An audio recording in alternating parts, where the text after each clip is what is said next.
سلطان قسط نمبر 2 19 اکتوبر کو جمعہ کے روز سلطان اپنے والیان ریاست، سپہ سالاروں، شہزادوں، فوجی سواروں اور علماء کی ایک جماعت کے ساتھ سفید گھوڑے پر سوار ہو کر اپنے فوجی کیمپ سے نکلا اور یروشلم کے دروازے پر آیا، جہاں مردوں، عورتوں، بوڑھوں اور بچوں کا ایک جمع غفیر اس کے شاہانہ استقبال کے لیے موجود تھا۔ ان لوگوں میں مسلمان، عیسائی، یہودی سبھی شامل تھے، جو ہاتھ ہلا ہلا کر سلطان کو خوش آمدید کہہ رہے تھے۔ پور عظمت دروازے پر کرد سپاہی لمبی لمبی سنانیں لیے اور کمروں میں تلواریں لٹکائے دو رویا کھڑے تھے۔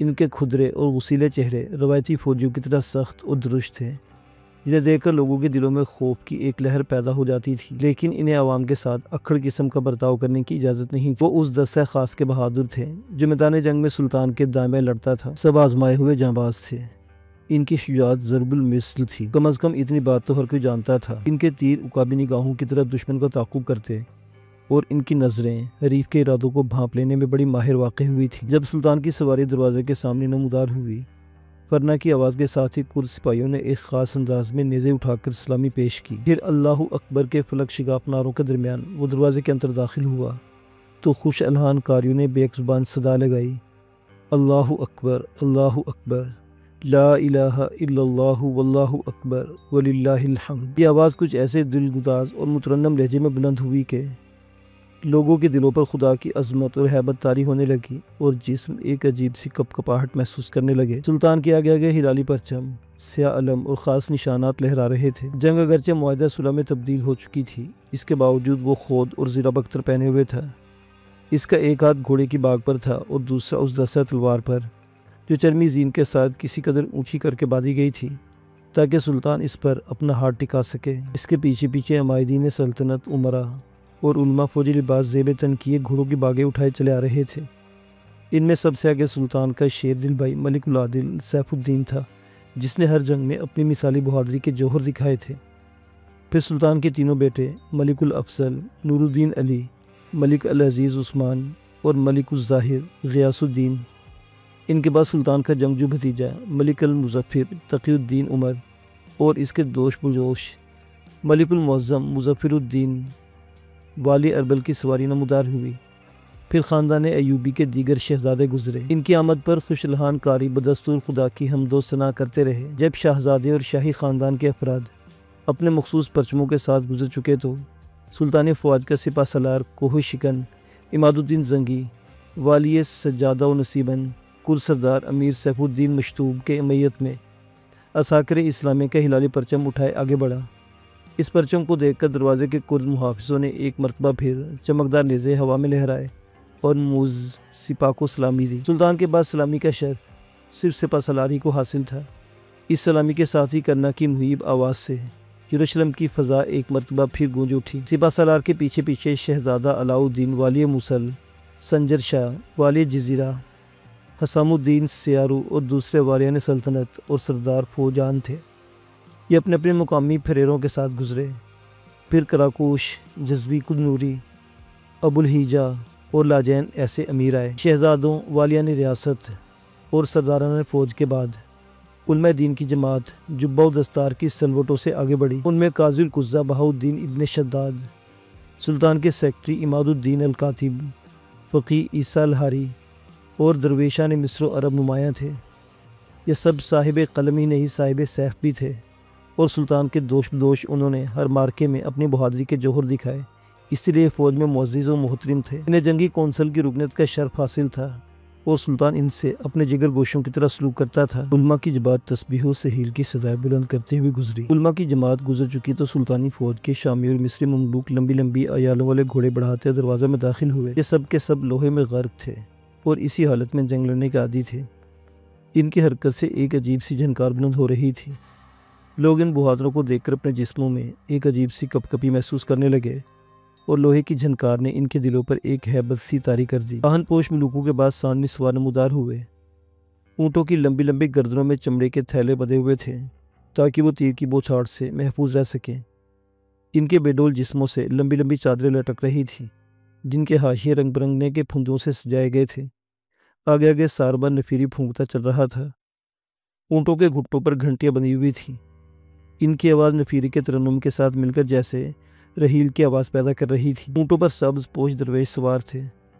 سلطانی فوج میں شتر سواروں کا دستہ خاص اہمیت رکھتا تھا، کیونکہ درویش موت کو اپنے جلوں میں لے کر دشمن پر حملہ کرتے تھے۔ شتر سواروں کے گزرتے ہی پیدل فوج نمودار ہوئی اور سپاہی قطاریں باندھے ہتھیار سجائے شہر میں داخل ہونے لگے۔ یہ سلسلہ بڑی دیر تک قائم رہا۔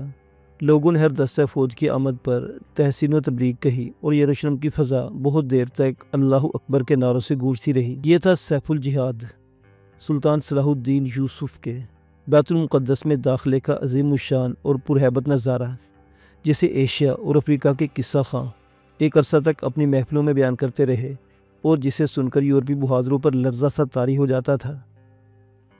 جنگ کا آغاز کرتے اور مفتوحہ شہروں میں داخلے کے لیے سلطان جمعہ کا دن پسند کرتا تھا۔ اس کا خیال تھا کہ جمعہ کی برکت شریک حال رہنی چاہیے، کیونکہ اس روز ہتھیاروں کے علاوہ دعاؤں کے بھی تیر چلتے ہیں اور دشمن کو مغلوب کرنے میں مدد ملتی ہے۔ مکہ میں بھی وہ جمعہ کے روز داخل ہوا اور بیت المقدس میں داخلہ کے لیے بھی اس نے جمعہ ہی کا انتخاب کیا۔ لیکن یہ عجیب اتفاق تھا، جس دن وہ بیت المقدس میں داخل ہوا اس روز جمعہ بھی تھا اور یوم معراج النبی صلی اللہ علیہ وسلم۔ معراج رسول صلی اللہ علیہ وسلم کو بیت المقدس اور مسجد اقصی سے جو تعلق ہے وہ کسی مسلمان سے پوشیدہ نہیں۔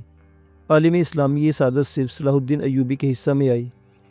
وہ ایک فاتح کی حیثیت سے اس مبارک دن بیت المقدس میں داخل ہوا جب دو برکتیں یکجا ہو گئی تھیں، اور وہ اکثر اس کا ذکر بھی کرتا تھا۔ فلسطین کی صلیبی جنگ نے یروشلم پر قبضہ کرنے کے بعد مسجد اقصی کی حیت بھی تبدیل کر دی تھی، اور اب وہ ایک گرجا سے مختلف نہیں تھی۔ اس پر متعدد صلیب تھیں اور عمارت میں کچھ تبدیلیاں کر دی گئی تھیں، جن سے مسجد گرجا میں تبدیل ہو گئی تھی۔ سلطان نے حکم دیا مسجد سے تمام صلیبیں اور حضرت مسیح کی تصویریں اتار دی جائیں۔ عیسائیوں نے قبۃ الصخرہ کو بھی چھپا رکھا تھا اور اس کے چاروں طرف دیواریں اٹھا دی تھیں تاکہ وہ لوگوں کی نظروں میں نہ آ سکے۔ سلطان کے حکم سے وہ دیواریں بھی گرا دی گئی۔ عیسیٰ الحقاری نے قبہ کے گرد لوہے کی جالی بنوا دی۔ پر سلطانی فیصلہ کے مطابق ایک امام بھی مقرر کر دیا گیا۔ مسجد اقصی سے جھاڑ جھنکار ہٹا دیے گئے۔ سینکڑوں خدام صبح سے مسجد کے صفائی میں متعین تھے۔ جمعہ کے روز شہر میں داخلے کا مطلب یہی تھا، سلطان جمعہ کی نماز مسجد اقصی میں ادا کرے گا۔ اگرچہ وقت بہت تھوڑا تھا، پھر بھی مسجد کی صفائی میں اجلت سے کام لیا۔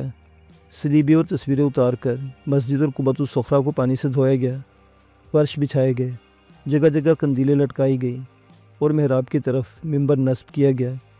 گلاب اور مشک کے چھڑکاؤ سے فضا مہک اٹھی اور مسجد اقصی پھر اس حالت میں لوٹ آئی جس حالت میں 88 برس پہلے تھی۔ اسلامی عہد میں وہ تمام مسلمانوں کے نزدیک ایک مدرسہ فکر کی حیثیت اختیار کر چکی تھی، جہاں علوم و فنون کی مشریں روشن تھیں اور جن کی روشنی اکناف عالم میں پہنچ رہی تھی۔ لیکن صلیبیوں نے اپنے قبضے کے بعد نہ صرف مسجد کو گرجا میں تبدیل کر دیا، بلکہ علوم و فنون کی مشلیں بھی گل کر دی گئی۔ وہاں عیسائیت یا صلیب کی اندھی عقیدت کے سوا اور کچھ باقی نہیں تھا۔ جوش و مذہب کی تند و تیز لہریں سب کچھ اپنے ساتھ بہا کر لے گئی تھی۔ سلطان یروشلم کے دروازہ پر داخل ہو کر سیدھا مسجد اقصی کے باب عمر پر پہنچا، جہاں اس وقت سینکڑوں خوش الحان کاری صحن میں تسبیح میں مصروف تھے۔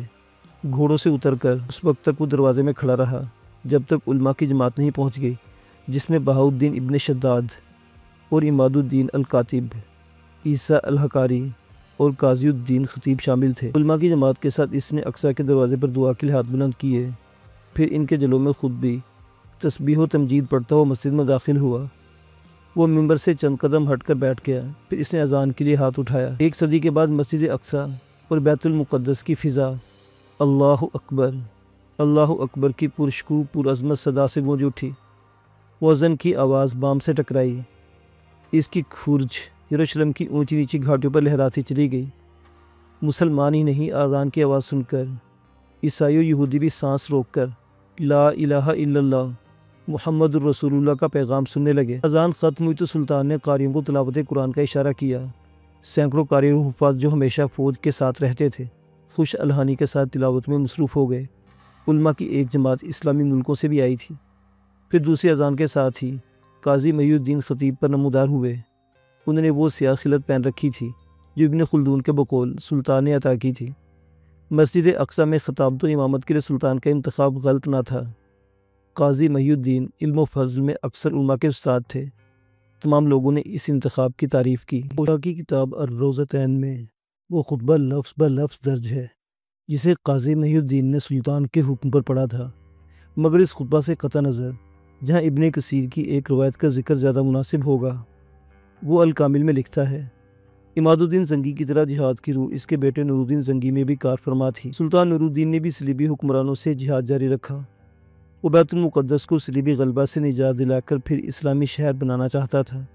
اس مقصد کے لیے اس نے ایک خوبصورت ممبر بھی تیار کرایا تھا کہ جب بیت المقدس کو فتح کر لے گا تو وہ ممبر مسجد اقصیٰ میں رکھے گا، لیکن نور الدین کو موت نے بلا لیا اور وہ اپنی تمنا پوری نہ کر سکا۔ یہ سعادت بھی صلاح الدین ہی کے حصے میں آتی۔ مسجد اقصیٰ میں نور الدین کا ممبر اسی نے نصب کیا جس پر قاضی محی الدین نے خطبہ پڑھا۔ ابن خلدون کہتا ہے سلطان نے ممبر حلب سے منگوایا تھا۔ لین پول کے بقول فتح یروشلم کے بعد عرب کا شریف نائٹ صلاح الدین رحم مجسم بن گیا۔ عیسائی خواتین کے اس کے پاس فریاد لے کر آئی تو اس نے ان کے بھائی، شوہر اور بیٹے رہا کر دیے جو جنگ حطین میں گرفتار ہوئے تھے۔ جن عورتوں کے شوہر مر چکے تھے انہیں سلطان نے بیت المال سے عطیات دیے۔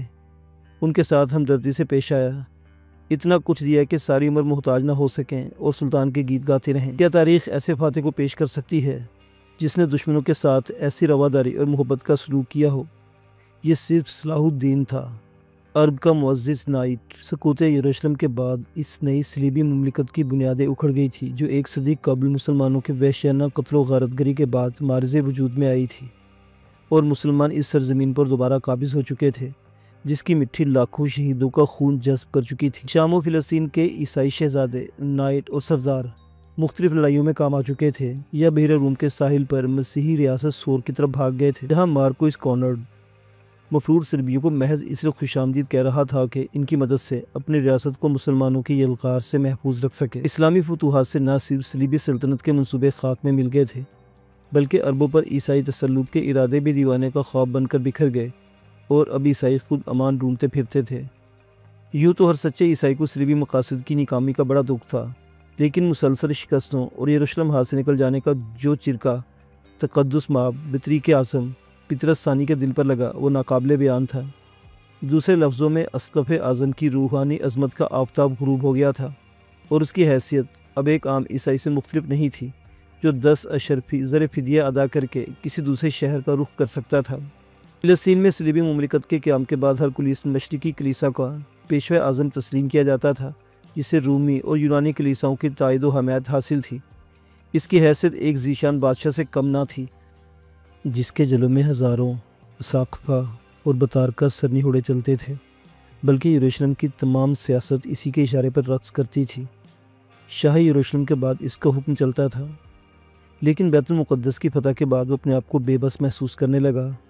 اسے خوب یاد تھا وہ پطرس اول ہی تھا جس نے ایک صدی قبل یورپ کے بازاروں میں مسلمانوں کے خلاف شعلہ بار تقریریں کر کے نفرت کی آگ بھڑکائی تھی اور لاکھوں صلیبی مجاہدوں کو جنگ کی بھٹی میں جھونک دیا تھا، اور اسی کوشش کا نتیجہ تھا کہ فلسطین میں ایک عیسائی مملکت قائم ہو گئی تھی جسے سلطان صلاح الدین نے خیمے کی تنابوں کی طرح اکھاڑ پھینکا تھا۔ اب اسے بھی پطرس اول کا رول ادا کرنا تھا، وہ بھی بطریق تھا اور ایک معزز روحانی پیشوا۔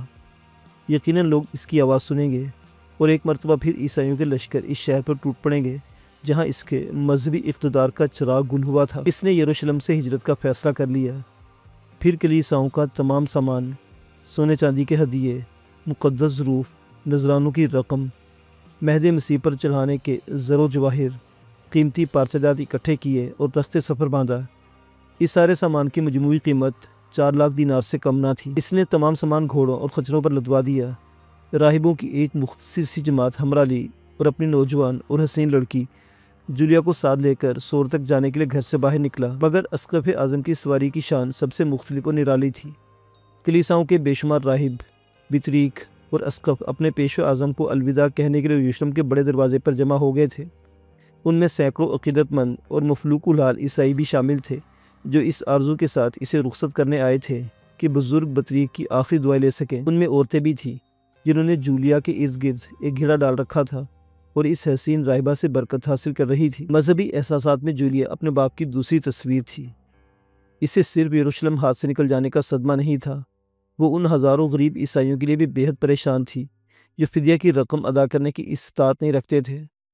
اس اپنے باپ سے سفارش کی تھی کہ کلیساؤں کی دولت کے عوض غریب عیسائیوں کو آزاد کرائے۔ 4 لاکھ دینار کے بدلے کم و بیش 40,000 عیسائی مرد و زن آزاد کرائے جا سکتے تھے، لیکن مقدس پطرس نے بیٹی کی درخواست منظور نہیں کی تھی۔ وہ ان عیسائیوں کو مسلمانوں کے رحم و کرم پر چھوڑ کر گرجوں کی تمام دولت لے جانے پر مصر تھا۔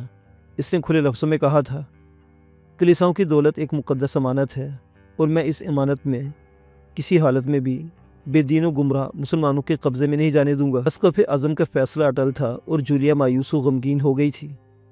اس کی عمر کا زیادہ تر حصہ دینیات کی تعلیم حاصل کرنے میں بسر ہوا تھا۔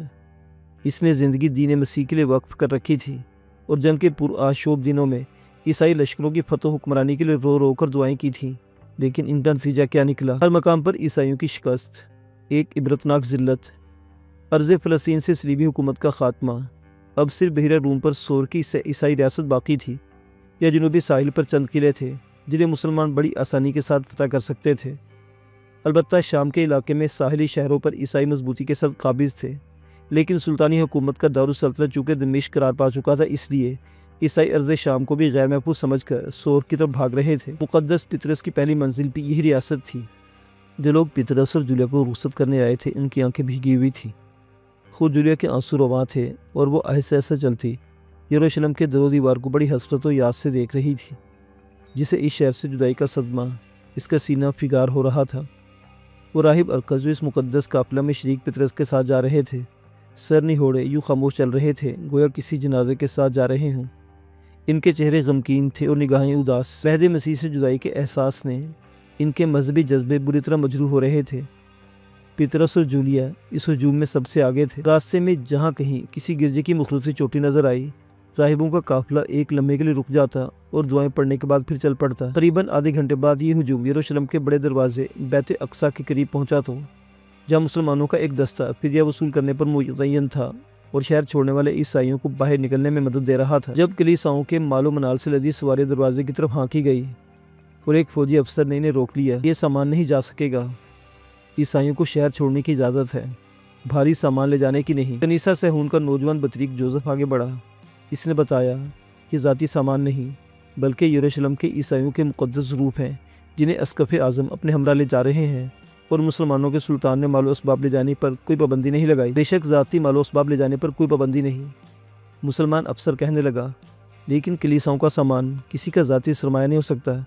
اسقف اعظم اپنا ذاتی سامان لے جا سکتے ہیں۔ افسر کے اشارے پر دروازے کے محافظوں نے سپاہیوں سے سامان اتارنا شروع کر دیا۔ تمام راہب خوفزدہ ہو گئے، ان کے چہروں پر غم و فکر کی لکیریں ابھر آئیں۔ اسقف اعظم کے جاہ و جلال کا شیرازہ تو پہلے ہی منتشر ہو گیا تھا، اب کلیساؤں کی دولت بھی ہاتھ سے جاتے دیکھی تو بوڑھے پطرس کے حواس اڑ گئے۔ ٹھہریے، وہ غمزدہ راہبوں کے ہجوم سے نکل کر مسلمان افسر کی طرف بڑھا جو اپنی نگرانی میں سامان اتروا رہا تھا۔ اسقف اعظم پطرس کی طرف متوجہ ہو گیا کہ سلطان کا حکم ہے کہ کلیساؤں کی دولت ضبط کر لی جائے۔ نہیں، مسلمان افسر نے کہا، صرف ذاتی سامان لے جانے کی اجازت ہے۔ اگر یہ آپ کا ذاتی سامان ہوتا تو ہمیں کوئی اعتراض نہیں تھا، ایک مذہبی پیشوا ہونے کی حیثیت سے اس سامان پر میرا ہی حق ہے۔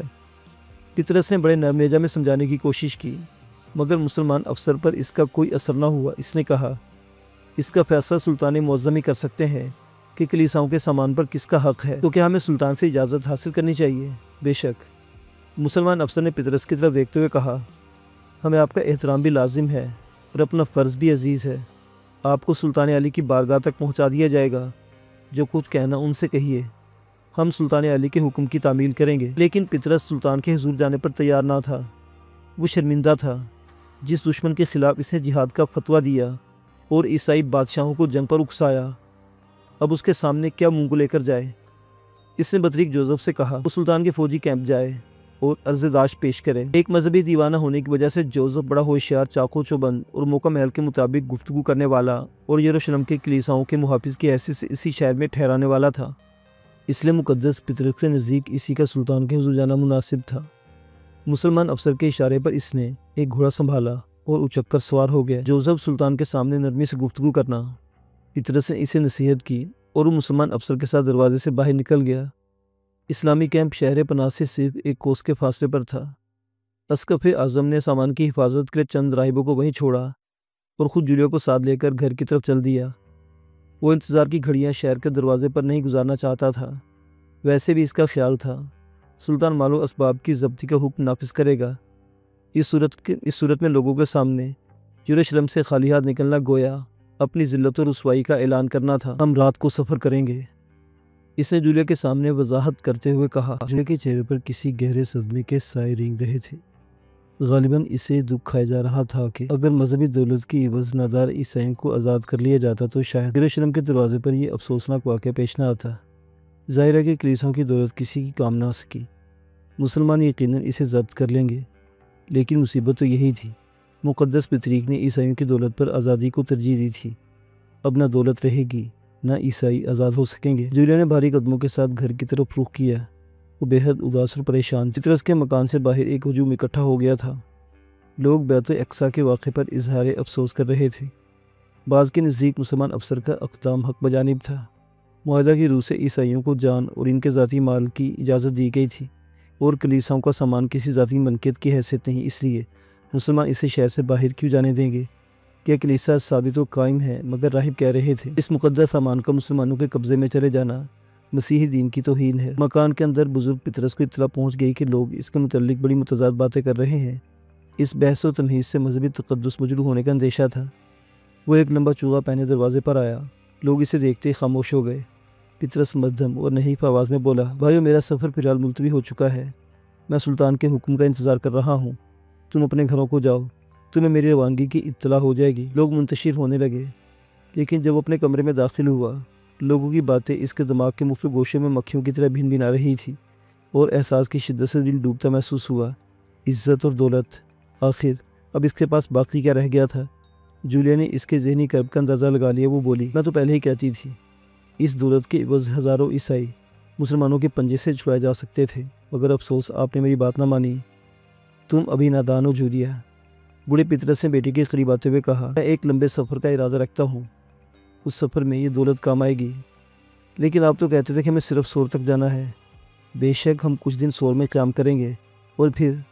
جولیا کے لہجے میں اضطراب کی جھلک نمایاں تھی، جیسے وہ جلد از جلد اپنی نئی منزل معلوم کر لینا چاہتی ہو۔ اس نے اپنی نگاہیں باپ کے چہرے پر جما دی۔ پھر جہاز ہمیں بحیرہ روم کے اس پار یورپ لے جائے گا۔ یورپ؟ وہ چونک پڑی۔ کیا آپ یورپ کا ارادہ رکھتے ہیں؟ پطرس کے چہرے پر ایک گہری سنجیدگی چھا گئی۔ ہاں، میں روم، جرمنی، فرانس اور انگلستان کا دورہ کروں گا۔ لیکن کیوں؟ میں چاہتا ہوں تو میں سب کچھ بتا دوں، لیکن ابھی کسی نتیجے پر نہیں پہنچ سکا۔ سفر بہرحال ناگزیر ہے۔ پطرس اس سٹیج کی طرف مڑ گیا جہاں ایک 24 سلیب پر حضرت مسیح کی شبیہ لٹک رہی تھی۔ جولیا ہولے ہولے چلتی باپ کے قریب پہنچ گئی۔ اس کے قدموں کی چاپ اتنی مدھم تھی جیسے خواب میں چل رہی ہو، لیکن باپ کی زبان سے طویل سفر کا ذکر سن کر ابھی ایک گہری نیند سے بیدار ہوئی، اور صرف اتنا جانتی تھی، آخر اس سفر کا مقصد کیا ہے؟ اس نے پوچھا، صاف صاف کیوں نہیں بتاتے آپ کیا ارادہ رکھتے ہیں؟ یہ سنتے ہی پطرس نہایت تیزی کے ساتھ پلٹا، اتنی تیزی کے ساتھ کہ اس کا چوغا فضا میں چکر کاٹ کر رہ گیا۔ وہ پرجوش لہجے میں کہنے لگا، تم سمجھتے یروشلم کا اسقف اعظم، تمہارا بزرگ باپ، دینی ایثار سے عاری ہو چکا ہے۔ اس کے دل میں اپنے مسیح بھائیوں کے لیے کوئی طلب، کوئی کسر باقی نہیں رہی۔ وہ یسوع کی بھیڑوں کو ظالم مسلمانوں کے حوالے کر کے خود یورپ بھاگ جانا چاہتا ہے۔ کیا تم یہی نہیں سوچ رہی؟ نہیں، جولیا نے انکار میں سر ہلایا۔ میں ایسی فضول بات کبھی نہیں سوچ سکتی۔ مگر پطرس نے اس کی نحیف آواز سنے بغیر اپنا سلسلہ کلام جاری رکھا۔ وہ کہہ رہا تھا، تم نہیں جانتی اس وقت عیسائیوں کی زندگی سے بھی ایک قیمتی مقصد میرے پیش نظر ہے، پھر مجھ سے چھپانے کی ضرورت کیا ہے؟ سنو۔ مقدس پطرس کی آواز جوش میں تھر تھرانے لگی۔ یروشلم کی شکست نے ہماری گردن میں ذلت کی تختی لٹکا دی ہے، جس پر لکھا ہے، بزدل اور بے حمیت قوم۔ میں اس وقت تک چین سے نہیں بیٹھوں گا جب تک ذلت کی اس تختی کو گلے سے اتار نہ پھینکوں۔ میں یورپ کے بادشاہوں کو ایک نئی صلیبی جنگ کا پیغام دینے جا رہا ہوں۔ اگر انہوں نے میری دعوت قبول کر لی تو میں عیسائیوں کے لشکر لے کر شام کے ساحلوں پر اتروں گا۔ یہ دیس پھر ہمارا ہوگا، اور مسلمانوں کو عرب کے اس صحرا میں دھکیل دوں گا جہاں پینے کے لیے پانی اور کھانے کے لیے روٹی نہیں، جہاں ریت کے تودوں اور باد سرسر کے جھونکوں کے سوا اور کوئی نعمت میسر نہیں آ سکتی، جہاں موت زندگی کے تعاقب میں رہتی ہے۔ پطرس کا چہرہ جوش میں کسی مقدس سینٹ کی طرح جگمگا رہا تھا، جیسے وہ کاشفے کی حالت میں کھڑا ہو۔ غصہ کے مارے سفید جھاگ اس کے ہونٹوں کے کناروں پر آ گیا، اور کمزور بدن پر ایک راشہ سا طاری ہو گیا۔ باپ کی تقریر سن کر جولیا گمسم سی رہ گئی۔ تو اس کا باپ جنگ کی آگ بھڑکانے جا رہا ہے۔ یہ انکشاف بڑا حیرت انگیز تھا۔ اگرچہ وہ یروشلم سے گہری محبت اور عقیدت رکھتی تھی، لیکن اسے کچھ تو خون سے نفرت تھی۔ ابھی کچھ کہنے والی تھی کہ بوڑھا بطریق پھر بولا، جوزف یہیں رہے گا۔ میں نے اسی مکان پر اس کی رہائش کا بندوبست کر دیا ہے۔ یہ تو وہ پہلے بھی سن چکی تھی کہ کنیسہ صہیون کا نوجوان بطریق یہی رہے گا، لیکن جب مقدس باپ یورپ کو جنگ کا پیغام دینے جا رہا ہے، جوزف کے یہاں رہنے کی کیا مصلحت ہے؟ وہ یہ معمہ سمجھنے سے قاصر تھی۔ جوزف دراصل یونان کا باشندہ تھا، جو 5 سال پہلے یونانی زائرین کی ایک جماعت کے ساتھ یہاں آیا اور مذہبی عقیدت کے جوش میں راہب بن گیا۔ وہ نہ صرف خوش رفتار اور خوش معاملہ بلکہ خوش شکل بھی تھا۔ اسقف اعظم کی سفارش پر وہ جلد ہی قص کے عہدے پر پہنچ گیا اور آخر بطریق بن گیا۔ مذہبی معاملات کے علاوہ نوجوان اور خوبصورت راہب سیاسی امور میں کافی سوجھ بوجھ رکھتا تھا۔ شاید یہی وجہ تھی کہ ایک طرف جہاں اسے اسقف اعظم کا گروہ خاص ہونے کا فخر حاصل تھا، وہاں شاہی محلات میں بھی اس کی آمد و رفت تھی۔ لوگ اس کی شخصیت کے بارے میں مختلف قیاس آرائیاں کرتے۔ بعض کا خیال تھا کہ ملکہ سبل جوزف پر مہربان ہے کیونکہ خوبصورت ہے اور مذہبی درس و تدریس کے بہانے اس کے ساتھ محبت کا کھیل کھیل رہی ہے۔ بعض اس غلط فہمی میں مبتلا تھے وہ حسین جولیا کے خوابوں کا شہزادہ ہے، اس لیے بطریق اعظم اسے عزیز رکھتا ہے۔ لیکن حقیقت کیا تھی؟ وثوق کے ساتھ کوئی نہیں جانتا تھا، صرف قیاس آرائیاں تھیں۔ حسین، دلچسپ اور خیال افروز جوزف ان راہبوں میں سے تھا جنہیں ریاضت و عبادت ایک دن تھکا دیتی اور وہ کلیسا کے گھٹے گھٹے غیر دلچسپ اور خشک ماحول سے باہر نکلنے کے چور دروازے تلاش کرتے ہیں، جہاں عبادتوں، ریاضتوں، دعاؤں اور عشاء ربانی کی مقدس تقریبات کے سوا کچھ نہیں۔ مگر لوگوں کی قیاس آرائیاں یوں ہی نہیں تھیں۔ اتنی حقیقت ضرور تھی کہ جولیا مذہب اور دینیات کی حد تک اس میں دلچسپی ضرور رکھتی تھی۔ پھر ہر روز کا آنا جانا، نہ جانے جوزف نے اس نگاہ التفات کو، اس خفیہ محبت کا پیغام کیوں کر سمجھ لیا ہے جس کا اظہار زبان سے نہیں ہو سکا۔ وہ جولیا کو بھی ایک چور دروازہ سمجھنے لگا جس کے پٹ کھول کر وہ ایک نئی دنیا میں داخل ہو سکتا تھا۔ اس نے کئی مرتبہ عشاء ربانی کی تقریب میں جولیا کی تمنا کی تھی، تصور میں اس سے باتیں کی تھی۔ اگر اس کے بس میں ہوتا تو اس حسین راہبہ کو ساتھ لے کر یونان کی طرف بھاگ جاتا، جہاں عشق و محبت کی سینکڑوں روایتی داستانیں بکھری تھیں، جہاں گہرے نیلے آسمان کے نیچے شاداب مرغزاروں میں محبت انگور کے بیلوں کی طرح پروان چڑھتی تھی۔ لیکن مصیبت تو یہ تھی، جولیا اس کے قریب ہونے کے باوجود اس سے بہت دور تھی، سینکڑوں کوس، ہزاروں کوس دور۔ ابھی اس کنواری نے محبت کے لیے اپنے دل کا دروازہ نہیں کھولا تھا۔ اس کے پٹ مضبوطی سے بند تھے جن پر دینیات کی کنڈی چڑھی تھی اور کتاب مقدس کا غزلی تالا لٹک رہا تھا۔ وہ اسقف اعظم کی مقدس بیٹی تھی، جس کی کتاب زندگی میں شاید محبت نام کا کوئی ورق نہیں تھا۔ اس کے نزدیک دین مسیح کی خدمت ہی عین حیات تھی۔ اگر اسے جوزف سے کوئی تعلق، کوئی لگاؤ تھا تو صرف اس لیے کہ وہ کنیسہ صہیون کا مقدس بطریق تھا جس نے اس کے باپ کی سفارش پر بڑا درجہ حاصل کر لیا اور یروشلم میں کنیسہ صہیون کا ایک امتیازی حیثیت رکھتا تھا۔ جولیا کے اس التفات کو اگر نوجوان راہب نے پیغام محبت سمجھ لیا تو قصور صرف اس کے دل کا تھا جو اکثر ٹھوکر کھاتا ہے۔ جولیا تو صرف اتنا جانتی تھی کہ جوزف کچھ عرصہ سے پریشان رہنے لگا اور گفتگو کے دوران یونان کے ان حسین شہروں کا ذکر ضرور کرتا جن کی رنگینی آج بھی ان کے لیے بڑی کشش انگیز تھی۔ یہ شگون کچھ اچھا نہ تھا۔ وہ سمجھتی تھی کہ محبت اور گھر کی یاد اس کی پریشانی کا سبب بن گئی ہے، حالانکہ ادھر معاملہ ہی دیگر تھا۔ جوزف سچ مچ اپنے دیس واپس جانا چاہتا تھا۔ اس مقصد کی اس نے کئی بار اسقف اعظم سے رخصت بھی طلب کی تھی، لیکن رخصت کی بات ہمیشہ ٹال دی جاتی رہی۔ کچھ عرصہ سے وہ جولیا کا ذکر بھی بار بار کرنے لگا تھا۔ یقیناً مقدس پطرس اس کے اندیا سے ناآشنا نہیں تھا، مگر جولیا کنواری تھی، راہبہ مریم کی امانت۔ اس وقت وہ سوچ رہی تھی، جوزف کا یروشلم میں رہنا ٹھیک نہیں۔ اگر مسلمانوں نے اسے قید کر لیا، پھر اس کے دل کی بات باپ سے کہہ دی، آپ اسے خطرے میں کیوں جھونک رہے ہیں؟ خطرہ کوئی نہیں، پطرس نے جواب دیا، مسلمان راہبوں پر کبھی ہاتھ نہیں ڈالتے، وہ یہاں ہر طرح سے محفوظ رہے گا۔ سلطان نے شامی اور یونانی عیسائیوں کو شہر میں رہنے کی اجازت دے دی ہے۔ جولیا شاید اس بات سے مطمئن نہیں ہوئی۔ اتنی سی بات وہ بھی جانتی تھی کہ سلطان کے حکم کے مطابق شامی اور یونانی باشندے یروشلم میں رہ سکتے ہیں، لیکن سوال یہ تھا اس کے باپ نے ایک نئی صلیبی جنگ کے بارے میں ابھی بھی جن عزائم کا ذکر کیا تھا، ان کے پیش نظر کیا کسی بھی عیسائی کا شہر میں رہنا مناسب تھا؟ کیونکہ جنگ کی صورت میں تمام عیسائی بڑی آسانی کے ساتھ قیدی بنائے جا سکتے تھے۔ بوڑھے راہب کی تجربہ کار آنکھوں نے بیٹی کے چہرے پر ان خطروں اور اندیشوں کی تحریر پڑھ لی جنہیں حالات کی ناگہانی صورت نے ابھارا تھا۔ ایک لمحہ تک کچھ سوچتا رہا، پھر بولا، جوزف ہوشیار اور ذہین ہے۔ ہمارے بعد کسی ایسے آدمی کو یروشلم میں رہنا چاہیے جو ہمیں مسلمانوں کے ارادوں سے آگاہ کرتا رہے۔ جوزف کی نگاہیں واقعات کا سینہ ٹٹول کر راز کی باتیں معلوم کرنے میں ماہر ہیں۔ مجھے یقین ہے وہ یہاں صحیح کام کرے گا۔ تو کیا اسے یروشلم میں ایک مخبر، ایک جاسوس بن کر رہنا ہوگا؟ جولیا اس تصور سے کانپ اٹھی۔ مقدس باپ نے اسے کتنا اہم، پراسرار اور خطرناک فرض سونپا تھا۔ وہ یقیناً جانتی تھی جاسوس زندگی اور موت کے درمیان اس غیر یقینی منزل پر پڑاؤ ڈالتے ہیں جہاں کسی بھی وقت موت کا نقارہ بج سکتا ہے، جہاں خطرے بھوتوں کی مانند ناچتے اور انسان کے آس پاس مختلف روپ بدلتے رہتے ہیں، جہاں صرف معمولی سا غلط قدم بھی انہیں جہنم کے شعلوں میں پھینک سکتا ہے۔